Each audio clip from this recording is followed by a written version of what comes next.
I do, and I think it's important to view our wedding day as less of a union in marriage and more of a pageant to the gods of wokeism by inviting all its most prominent disciples, which we did, and we amassed them in a huge congregation that got inside the royal gates. I think that's important. I think that sends a strong message.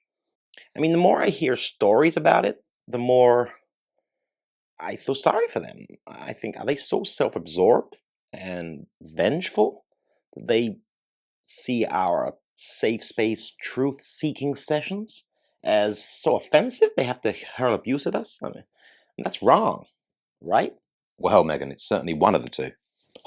Very good. I just like to say to myself, that's okay, right? I'm confident and I feel safe in my space. I know what's best for me. So exactly where they put my waxwork in Madame Tussauds is not really on top of my priority list right now. You said they might as well have made a waxwork of Susan Boyle and plonked us there. No, Harry, I don't remember saying that at all. Oh no, I remember, because I thought it was so random that you said Susan Boyle, and I remember saying, why Susan Boyle? It didn't happen, Harry. Okay, I don't think that's important right now. Oh, that's not very important right now, actually. It's not important at all. Oh, so there was some bitterness then, Meghan, rendering your previous statement and all the confluencing sentiments bound up in it entirely fallacious. You actually did care that they moved you from a more to a less prestigious category in the gallery. I think it was because we have a very special relationship with Madame Tussauds. Well, had. I mean, this feels like a betrayal. In fact, we had a lovely date there, Harry and I, after they made our waxworks. I mean, otherwise, what's the point of going? Indeed.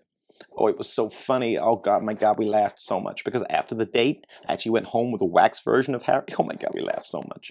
Oh, it did laugh. It was amazing. Yeah, but then a few days later, I realized, and I got my real Harry back. It's as though some people think I'm just making this stuff up, that I'm just spouting purposefully meaningless and subtly destructive platitudes, or that I'm trying to sound wiser and cleverer than I really am, or that I have very meager life experiences or qualifications to tell other people how to live their lives or be happy. Incredible, that. Oh, and completely horrid too.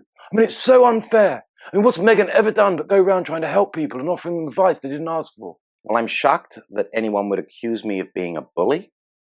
I'm quite hurt. Actually, it's quite hurtful. Look, if I've ever used a sharp tongue, or do ever use a sharp tongue with anyone, it's because I'm acting on instincts that go above the level of the cleaner people and the bed makers. And, if they slow me down or get in my way, they're doing a lot of incremental damage to the people I'm not helping. So under those circumstances, yeah, I think a few moments of aggression is quite acceptable, actually, yeah. It wouldn't even make a difference if she really tore into one of them. I mean, really laid in, nailed them. It really wouldn't make a difference, because her reactions would probably be proportionate to what's required. I mean, her instincts for social justice, second to none. I think, if you don't mind me saying, right, you're missing an obvious problem with that statement. I mean, you're assuming that the formalized standards of behavior observed in the past have merit and are not merely structures of conditioning forced upon us by old white men. Oh, so reducing everything to grossness makes people miserable enough and so full of hopelessness that they'll impatiently latch on to any nonsensical prattle in order to escape the black reality brought about by old white men and rescue themselves by fleeing to the lands of fairy tale wokery. That's right. Does anyone actually expect me to be able to endure the kind of criticism that the average person does?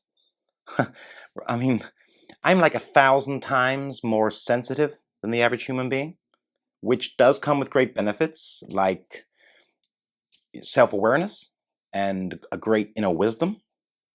But at the same time, it comes with additional pain. Real pain. Meghan? Look, when my feelings are shattered, attacked, even questioned, then I don't feel as confident and as comfortable preaching to people who never ask my advice. And I'm pretty sure that's going to affect the whole world in the long run.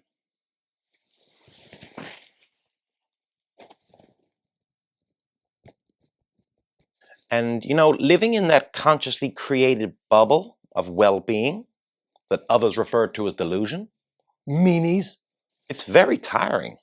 I mean, very tiring. Just a sec.